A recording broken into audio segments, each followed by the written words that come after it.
아내를 포대기에 업은 남편 전영철 씨 가족을 스튜디오로 모시겠습니다. 여러분 박수로 맞이해 주십시오.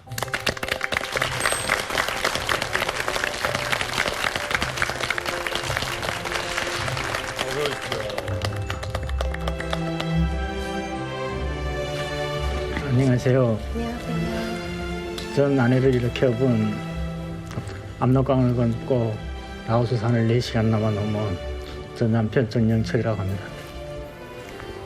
저는 남편이 등에 업혀서 강을 넘은 아내 이명이라고 합니다. 안녕하세요. 먹동고등학교 1학년 재학 중인 딸 전효선입니다.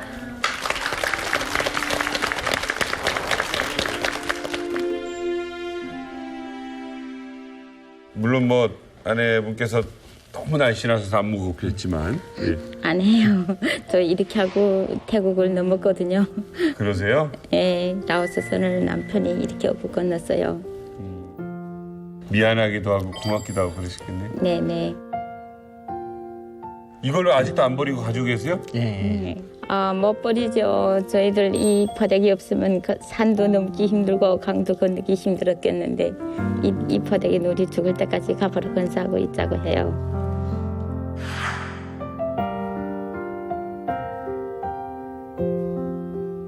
소개밖에 안 해드렸는데 벌써 많은 감동을 받으셔가지고 내가 눈물이 날려버려서 너무 보기 좋으세요.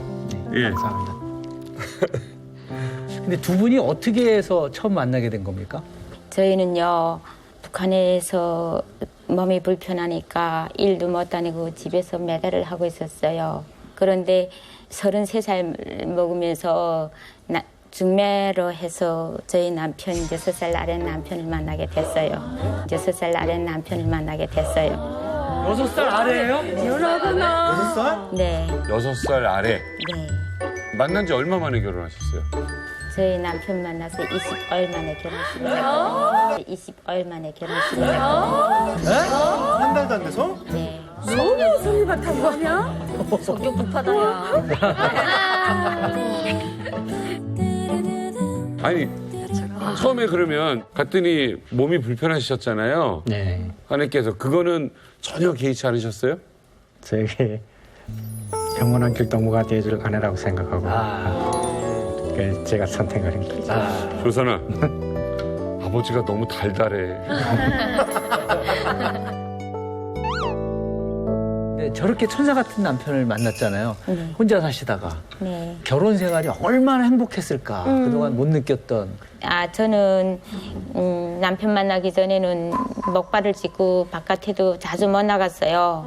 남편을 만나기 전에는 내가 왜 이 세상에 태어났는가. 세상에. 지금 죽어야 되겠다는 생각을 많이 했거든요. 네, 제일 안타까운 건 명절날이었어요. 왜요? 다른 사람들은 나들이도 가고 하는데 저 혼자만 집에 있거든요. 그러니까 그때는 제 마음이라는 거는 어떻게 다 말할 수 없어요. 내가 왜 그럼요. 불구로 똑같은 사람인데. 네, 내가 왜 불구로 태어났나 이런 생각을 했던데 남편을 만나서 내가 못 가보던 것을 남편이 다 데리고 업고 왔다 갔다 했거든요. 그때도 없고요. 네, 그러니까 남편을 만난 다음엔 내 이젠 사람으로 당당하게 살 수 있구나 하면서 저희 생활이 180도 바뀐 거예요. 그러면 아이를 낳으면 손이 많이 가잖아요. 근데 네. 이제 움직이는 게 좀 불편하셨을 때니까 기저귀 가는 거는 제가 글쎄 다리 못 쓰니까 손은 쓰니까 제가 다 했는데 전 우리 딸 키우면서 한 번도 업어 못 봤어요. 아빠가 다 업었어요. 업어 키우신 게 아빠예요. 아빠예요? 효선이 그거 알고 있었어요? 네. 어때요? 지금 얘기 들으니까. 그렇게까지 아빠가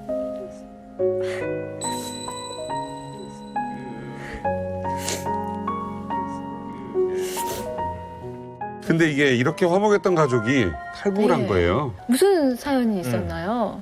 저희가 탈북하게 된 것은 저희 매대에서 이렇게 위해성을 가져간 사람들이 많았어요. 네. 근데 위해성을 가져간 사람들이 돈을 주지 않는 거예요. 그러던 어느 날 그 집 남편이 지나가기 때문에 그 남편 보고라도 돈 좀 달라자 하고 찾았는데 그 남편이 저한테 안 오고 남편인 데 가서 싸움 붙은 거예요. 질 것 같으니까 자기 집에 뛰들어가서 이만한 새막대기 갖고 와서 남편을 치는 거예요. 남편 딱 치고 그 다음 날 챙기 내가 팔 끊어졌어요. 부러졌구나. 네, 팔 부러져서 수술 받고 보름 만인가 퇴원했는데 병원에 그 법에다 제기했는데 그쪽 가족에서 법에다 돈을 거인 거예요.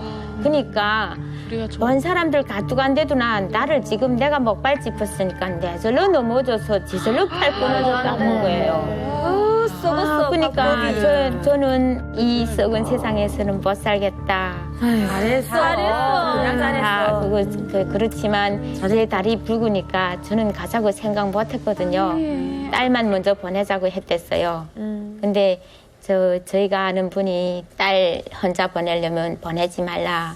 가슴에서 자식을 떼는 부모의 심정 얼마나 아픈지 모른다. 그렇지. 북한에서 못 먹고 못 살더라도 딸을 옆에서 가지고 있어라. 같이 떠나라. 이렇게 하는 거예요. 네. 그래서 오기 시작하고 결심하고 남편이 저를 얻고 가겠다는 집 재산을 다 팔아서라도 가자 하는 이 용기에 이 말을 듣고 용기를 내고 우리 세 명이 토론했어요. 어떻게 강을 건널까. 우리 남편이 나를 얻고 이렇게 나를 이렇게 재야 되는데 어떻게 딸을 잡을 수 있어요. 그러니까 남편이 그러면 애기 포단을 하자.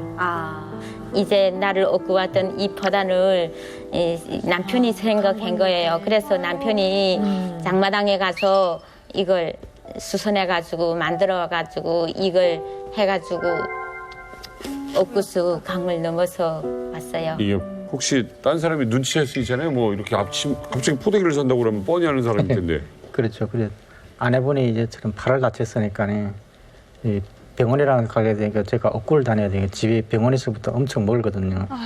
그러니까 제가 아기 포단을 해달라. 아내가 팔을 다쳤으니까 치료받으려면 다녀야 된다. 그래서 어른용으로 만들어달라 하고 제가 수선했거든요. 압록강 물살이 세죠? 네, 물살은 세고 허리까지 치거든요.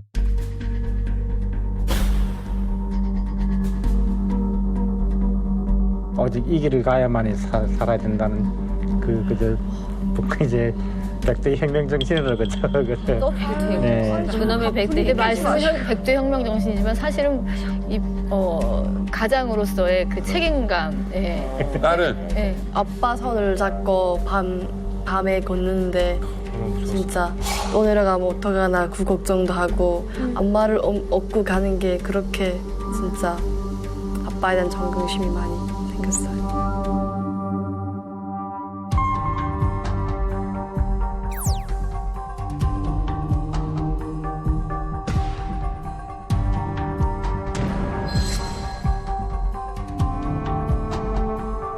아웃산을 넘을 때 저는 북한산만큼 생각했거든요. 제 아내분이 이제 팔에 다쳐서 기부술까지 하고 아웃산을 4시간 동안 남아 올라가니까 엄청 올라갈 때는 힘이 빠졌죠.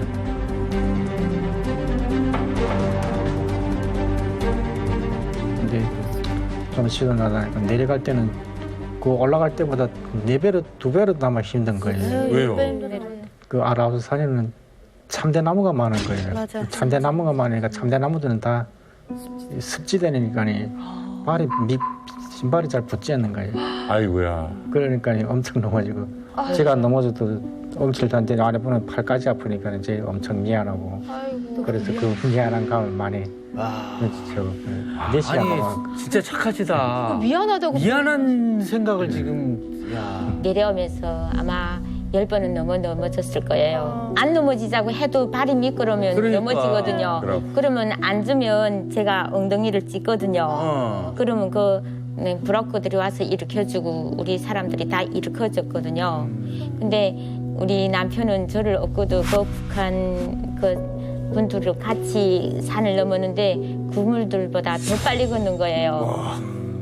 제 생각에는 나를 업은 자기가 늦어지면 안 되겠구나 하는 생각에 더 땀을 풀리면서 더 빨리 걷는 거예요. 라오스가 왜 더 위험하냐면 비가 이렇게 하루에도 막 한 6번, 7번씩 막 왔다가 갔다가 해요. 해 떴다가 막 이렇게 또 비 왔다 그러면 그 땅이 미끄러지니까 자꾸 넘어지는 거거든요. 근데 저희도 6시간 라오스 산을 넘었어요. 근데 우리 같은 일반 사람들도 짐 지고 그냥 쭉 이렇게 썰매 타듯이 미끄러져요. 막 이 땅이 미끄러지면. 근데 거기에서 만약에 아기가 있다거나 할머니가 있다거나 그러면 같이 가는 사람들이 막 눈치 줘요. 빨리 걷게 하라 그러고. 맞아. 뒤처지지 말라 그러고. 그럼 또 브로커들은 또 시간을 맞춰놨으니까 그 시간 맞춘다고 막 몰아쳐요. 막 양떼같이 몰아치거든요.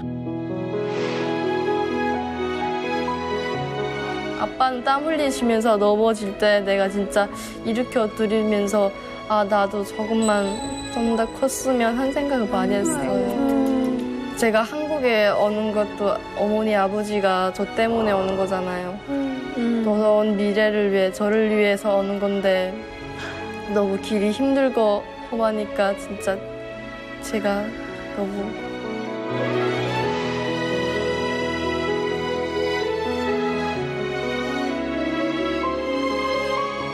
남편을 잘 만났고 딸을 뭐 남들이 가장 이쁘다고 하는 딸을 듣고 이 살기 좋은 남한에 왔으니까 저한테는 웃음밖에 안 나와요.